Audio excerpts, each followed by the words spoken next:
Welcome to the Mentor Podcast, where the most highly motivated entrepreneurs come to get their weekly dose of financial stability with host Ron LeGrand, as well as other nationally recognized thought leaders who will teach you how to get, grow, and protect your wealth.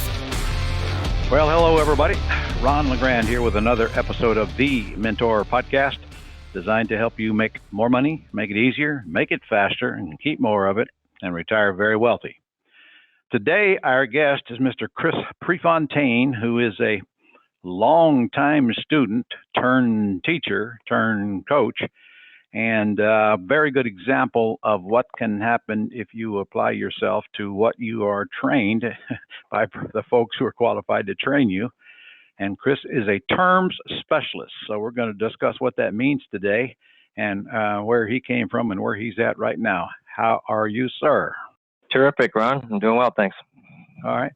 Why don't we start by telling them where you live, who you are, and I'll let you tell them how you got started and what kind of shape you were in then, what kind of shape you're in now. How about that? Sure. Yeah, that sounds great. So I'm in Newport, Rhode Island. Whopping population in the winter of about 25,000, goes to around 250,000 in the summer. So we don't do too many deals on island. Back in, I think you and I connected back in 04 or 05. Coming out of the 2008 debacle, I got hammered financially. That caused us to kind of re-engineer and re-look at what we're doing for real estate, meaning no more signing on loans. That's what got us in trouble. Among other things. And so in coming out of that mess, we restructured everything to only buy on terms, never to sign on a bank loan. And so with my kids and other family members and other team members, we buy and sell in 3 states, Rhode Island, Connecticut, and Massachusetts, with our own buying and selling. All right. Well, Chris, we have an awful lot of listeners on here that may not understand the terms business. Not sure how, unless they're brand new, because we talk about it a lot. But why don't you describe your definition of the terms of business and just pretend I just joined you and I don't know anything and I just got out of bed and I'm only half here. Okay, sure. So terms to us means 2 things primarily. One is lease purchase. Most of the time that means I'm purchasing a property with an existing financing already in place, and I start making that mortgage payment to the seller's bank directly. I make the deal usually, especially if I'm new, taking that deal over contingent upon me finding my buyer, my tenant buyer. The other piece of the terms, when I say terms, is owner financing. But for us, Ron, owner financing is only on free and clear. It's primarily what we do and what we target, free and clear only. And when we structure those owner financing deals, we structure them with principal-only payments and no money down. So those are the 2 primary sources when I say terms. All right, so let me stop and let's let everybody catch up. If the property's free and clear, you get the sellers to take back a mortgage and you make them a payment until some term which you agree upon, you'll pay them off. And if it's not free and clear, then you will lease purchase it from the seller and install a tenant buyer, which we call a sandwich lease. Is that correct? That's correct. And on that second one, on occasion, as you know, we sometimes will do subject to existing financing and still purchase it. Okay, so what are you saying? You cannot do a wraparound mortgage in your state? No, we can. We still can. Well, I thought I heard you just say that the only way you can owner finance them is if they're free and clear. No, just what we focus on. Absolutely, we can do the others. Okay. That's our main focus is free and clear. I love them. All right, you lost me there. Okay. So you either buy them with a wraparound mortgage, you in a mortgage state or deed of trust state? A mortgage. Okay, so you either buy them with a wraparound mortgage or you take over the debt subject to, which means you just told the seller, I'll start making your payments. You don't owe them anything. You just pay their bank and they just deed it to you and walk away. The loan stays in their name. Now, Of course, a loan stays in their name in any of the 3 ways that you or I buy. And they have to agree to that or we won't buy their house. And then occasionally if the seller doesn't like that or they don't want to sell it until they get paid off or whatever, then you lease it with an option to buy if the deal's worthy of you doing that. Okay, well, that's the same thing that all of our terms people do all over the country. So when you got started, did you start doing terms immediately? And actually what you said you got taken out in 08. How long did it take you to get back on your feet and get back in business? Well, it was a part-time part-time endeavor from, let's say, I remember like it was yesterday, February of '08, all the way till about February of 12. So literally, while I was trying to do some side deals, it took 3 or 4 years to dig out, make arrangements, to deal with short sales and all that good stuff. And so officially, somewhere around 2012, we started doing terms deals. And I think the first 6 or 8 months, shortly after spending some time with you again, actually privately, did around 13 deals, and then started developing the business around the 3 payday system and started teaching it at the same time. Okay. So really, in reality, other than some previous experiences, good and bad, you started in 2012. Yeah, with this business, because even though I had 18 years or so before that, I didn't do the terms deals. Yeah, that's spot on. Right. Mm-hmm. And when 2008 hit you, because you had a lot of guaranteed debt, you lost a lot of properties, and then they started pursuing you, and crap hit the fan, and it takes a while to clean that up. About the size of it. Yeah, that's exactly it. And I remember having discussions with you going through that. It was fun. Because I went through the same thing, only on huge multi-million-dollar projects. However, we're still here, aren't we, buddy? Huh? That's right. That's right. Well, you actually made me feel a lot better when I saw how much stuff you dealt with. That was interesting. Yeah, I have a tendency to do that. I think you got problems. All right. So anyway, back to today. What does your business look like today? We're controlling at any one time somewhere around 60 properties in-house, meaning, this month we might close out 3 buyers and bring on 3 or 4 more. So it's around 50 or 60 at any one time. Not one single one of those are we on alone, of course. And then we do another 5 or 10 a month around the country with what we call associates and doing deals together. All right. And are you more focused on putting tenant buyers in the house and getting them cashed out, or just handing them the keys and don't care if they ever cash out? Yeah, awesome question. This gets asked all the time. So if I have a sub-2 deal where I have no end date to worry about, I'm not putting my finger or my foot on their back to try to push them to cash out. Some do, and I wish I didn't so quickly. On the other ones where we have set dates that we don't want to bug the seller for extensions or whatnot, then we may be a little bit more apt to put our finger on that and make sure they stay accountable to the exact plan to get mortgage ready. So a little of both. Mm-hmm. When you buy them with wraparounds, what would you say your average balloon times are? Yeah. How long do you? So our average time in general is on any of those sandwich or owner financing typically is somewhere between 36 and 60 months without any extensions or renegotiating. All right. So what you just said was earlier, you want to make sure that your buyer cashes you out before that term is due. Then you got to go deal with the seller. And in fact, at that point, Chris, isn't it true the seller's only got 2 choices if you haven't paid them off? First, they can take the house. I mean, you will give it to them rather than fighting them. Or they can extend the term. Right. Because you're not guaranteed anything. That's exactly right. Are you? Nope, that's exactly right. And we've had plenty that don't mind doing that. They say, I don't want the house back, so I'll give you the extension. Right. Okay. And I have the same experience, so I don't worry about those terms or those balloons. Because, guys, listening to this, you better write this down. You better remember, if you don't get anything from this podcast, you better get this. When you are listening to guys like Chris and myself, who have been taken to the cleaners because of guaranteeing debt, myself, I only guarantee $50 million worth of it. I mean, no big deal or anything. So, when you've been taking the cleaners and you go through that, you clearly understand why I've been saying for at least 30 years, do not guarantee debt. It is the number one biggest mistake you have.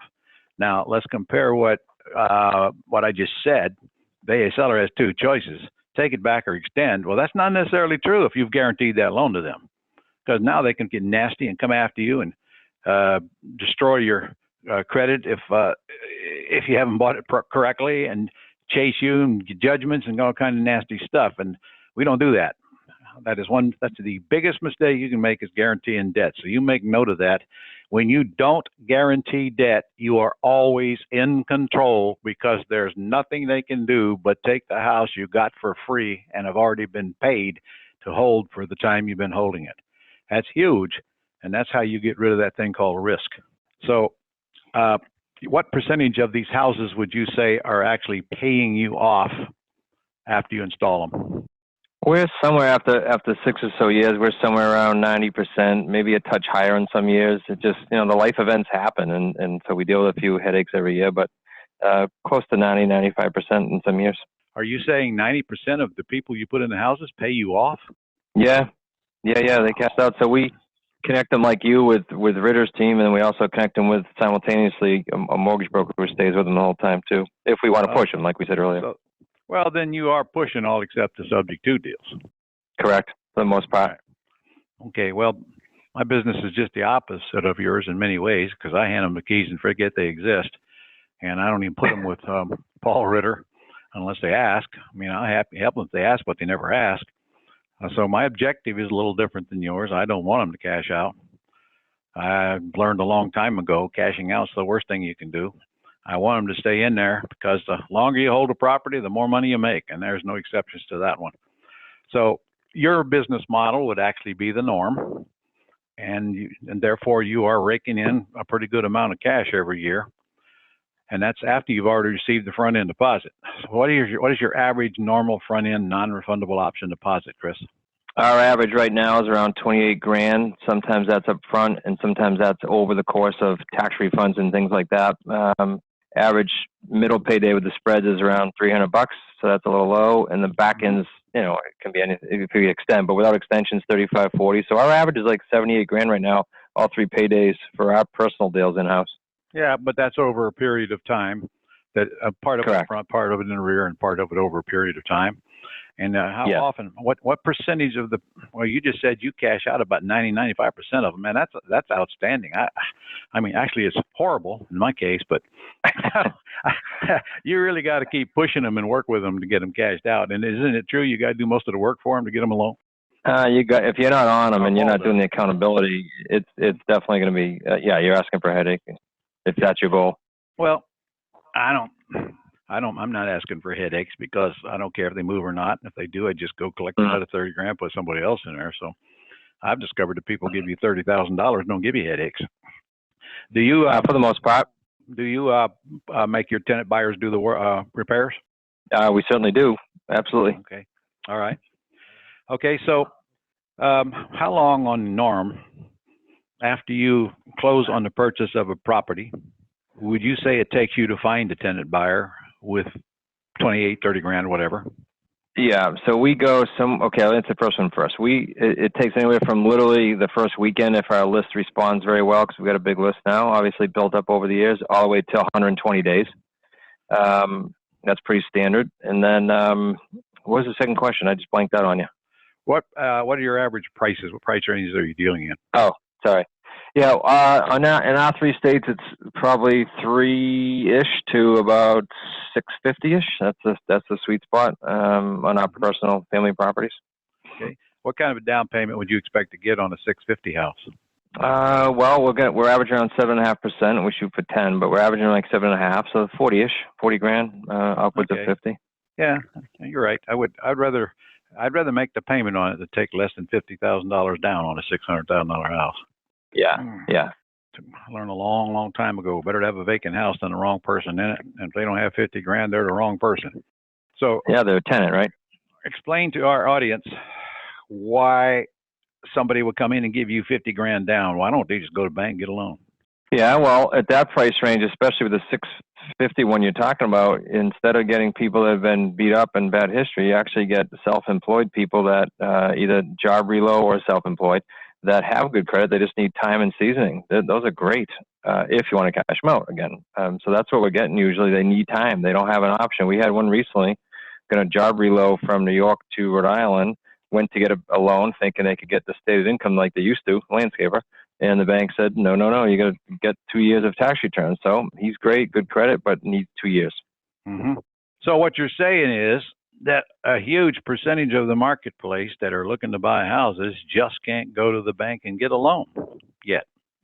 So yeah, if you take a snapshot today, yeah. Mm-hmm. Okay, you know what percentage of the people that are trying to buy houses can't qualify? No, in each market, I literally have people check markets and do their best to come up with. We're somewhere between 65 and 80% can't do it. So of course, it's going to change per market. Yeah, across the nation, It's about 70%. So that's 70% of the people looking to buy a house that have no place to go except to folks like us.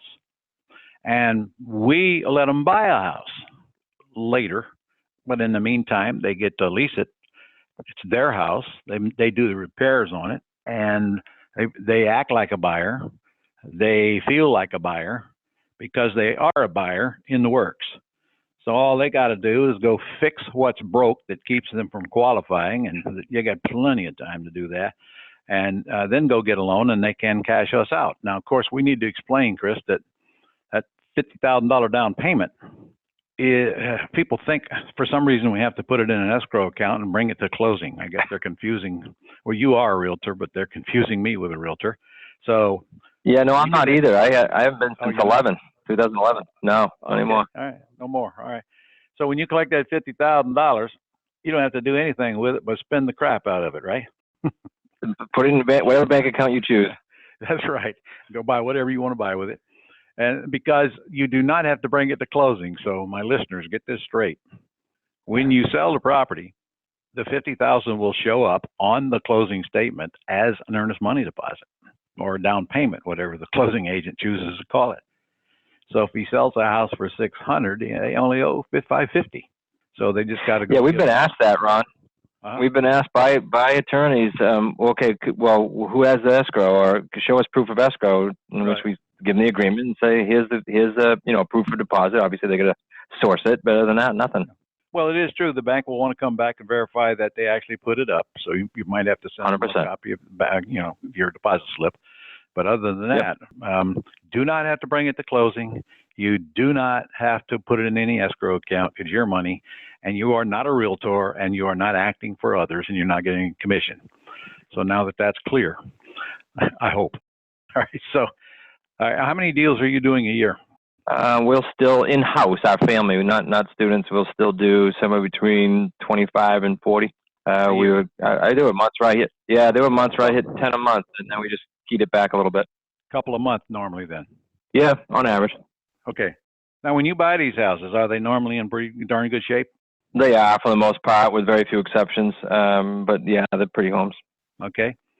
So I'm trying to think like our listeners, Chris, and they're probably thinking about, well, gosh, how much does a rehab cost, and where do I find contractors and all that stuff? And if you are listeners, you're confusing this with the other side of the business. We don't do contractors. I don't use realtors. We don't do rehabs. We don't use banks. We don't have any costly entanglements. We don't have all those things that you worry about. We don't worry about short sales. We are not buying property from people that are in foreclosure. At least I'm not, for the most part. We're targeting beautiful homes in beautiful neighborhoods, and frankly, the higher price, the better. I like your price range, 300 to 650. That's a beautiful price range for one very good reason. The higher price house you are selling, the bigger the down payment you're going to get. It's just the nature of the beast. And it doesn't take any more time, money, or effort or risk to buy a $600,000 house than it does a $300,000 house, does it? It's actually a lot easier. I mean, you know this, but you talk to the sellers, and they're usually a little bit more financially savvy. They get it. They understand the whole picture, and it's easy to work with. Yeah. They might have a few more questions that you have to answer, and a lot of them want to take the contract to the attorney and such, but by and large, they are pretty easy to deal with. And they, like you said, they are in better financial position, and they clearly understand that you're not out there on a mercy mission, that you're in business and that you need to make a profit. But the good news, the profit comes from the buyers, not from them, because they won't pay commission. And in fact, Chris, you would agree, when we buy a house from a seller, they are going to actually net more than they're going to get in any other way they sell. Yeah, 3 to 15, usually 3 to 15%. Yeah. Because they don't pay a commission. And I don't know about you, but I pay all our closing costs because many of my deals are nothing down. So if I'm putting nothing down, I'm not expecting them to bring a check to closing. But if I am putting some money down, I might stick a little cost on them. But by and large, I pay most of the closing costs. So imagine that. I take them as is, and I close whenever they're ready, and they don't even have to be out of the house when we close. So add all those benefits up and pretend you're selling a house, and you don't want to wait for a realtor, or don't trust a realtor, or don't want to make the payments while a realtor is selling it. I can have you out of there in just a few days, and so can you, can't you? Yep. That's a lot of them want that relief. If the job reloads or debt relief, that's certainly a big benefit for them. They want a quick, easy sale. And listeners, please don't be under the impression that we're stealing their house. We're paying way more than any cash investor would pay. but I don't know about you, but I definitely want some equity in it, or I lose excitement in it, but not that much equity necessarily. I bought one yesterday that's worth 365, and I got him down to 320, but I'm giving him a little bit of money. Frankly, if I get $25,000 worth of equity in a beautiful home in a beautiful neighborhood, and I got little or no money in it, I'm fine with that. Aren't you? Sounds like a plan. Yeah. Okay. Well, tell me, how do you go about finding these deals? How can you crank out 2 or 3 of them a month? Yeah, we use virtual assistants for the FSBOs. We mass dial with slide broadcast for the expireds and the for rent by owners. And it's a matter of what niche you want to fish in. There's plenty of leads out there in every market. Mm-hmm. Yeah, there's plenty of leads, and there's about 25 to 50 times more pretty houses than there are those ugly junkers. And by the way, the competition in the ugly junker right now is absolutely horrible. I think it's crazy. I think the TV shows are driving them in by the gazillions. And God, I've never seen a country full of greater fools like we have right now. Have you? These ridiculous prices for these junkers. They are, and there's so little spread on these wholesalers and these rehabbers. I was speaking to a note buyer, and I know you know him, and he was saying that the people from that industry, the wholesaling and the rehabbing, are flocking to his business and the terms business because it's just too tight in those industries, and you can see that everywhere between the shows and everything else going on. Yeah, I got it. So anyway, I've been in terms business a long time, but it is true. It's to me. I still rehab a couple of houses a year, but I'm not looking for them. They have to come slap me in the face. And even when I get them, if I can't net 50 grand on them, I don't want to mess with them anymore. So 95% of my house is pretty house business, as I'm sure it is you too, right? Do you do any rehab? Yeah, almost exactly the same. No, same as you. On occasion, one comes our way and we do it. All right. Well, how many people do you have on your staff? Just for the properties, it's only my son and son-in-law and a part-time assistant. And again, we were hitting 10 a month in some months, taking them in, so that you don't need more than that if you do it right. Oh, let's don't tell our listeners that. It'll go crazy on us here. Look, let's just say we can get to the point that we do one a month, which won't take long. Yeah. You're bringing in $30,000 on the front end. You're getting $300 a month, and you get a big check on the back end. I would make the case. What if we did one a month? What an extra 30. I said to everyone. Yeah, don't beat yourself up. Yeah. And then, frankly, if you start doing one a month, first thing is going to happen is you're going to want to do 2. And then when you get to be greedy and cocky like you and I, someday you might want to do 10. And then there might be a day when you want to back down to 2. Because doing 10 That's exactly what we did. That's a lot of work, yeah. Yeah. No, I was just going to say, and doing one a month, if you do that steady, you got a lead flow built up. You're going to do 2 in an accident eventually. Yeah. Not only that, I think everywhere I go, I try to get this message through to people. To me, that $300 a month is more important than that 28 grand you get up front, because that $300 a month solves a lot of issues. Yeah. Residual income. It is the only kind of income that's going to let you go to bed and not have to get up the next morning if you don't want to. It's just like the wholesaling and the rehab business. I do a deal, I get a check, I pay maximum taxes on it, and I got to go do it again, or I'm out of business. But go out there and get you a handful of properties like you have done that are paying you 3, 4, 5, 6. On these higher price houses, I can easily get $1,000 a month. Next thing you know, you got a big cash flow, bigger than any job. And now if you want to take a month and go to Alaska, you don't have to worry about what's going on while you're gone. That money just keep on coming in. Residual income will make you financially free. Equity is a myth. It comes and goes. But those big checks combined to the residual income, it doesn't take long, literally, to have a nice, almost risk-free business that requires very little of your own money, because the operating costs are so pathetically small and the payoffs are so large. What a great business, huh? Absolutely. You're going to give our listeners a book, aren't you? Want to tell us about that? Yep. They can go to thementorpodcast.com/Chris. It is the real estate on your terms. Okay. And that is CHRIS. So let me say Correct. that again. thementorpodcast.com/Chris. And while you're there, you can also get my book. And hey, you can download my book and actually play audio version if you want. and also a training that I did. It's about an hour long called The Anatomy of a Deal, which actually is designed for folks who are listening to this right now and I have a hard time understanding what the heck we're talking about. And then I got a whole bunch of stuff on there. My wholesaling course is on there for $1 and just a bunch of goodies. So thementorpodcast.com/Chris. And I want to thank you, sir, for taking your time out of your busy schedule to spend with us today. And Thanks for having me, Ron. all right. Thank you. See you soon. And thank you, listeners. That's all for this edition of the Mentor Podcast. To connect with Ron and learn how you can attain financial freedom, as well as up-to-date strategies to grow and protect your wealth based on today's discussion, go to www.connectwiththementor.com.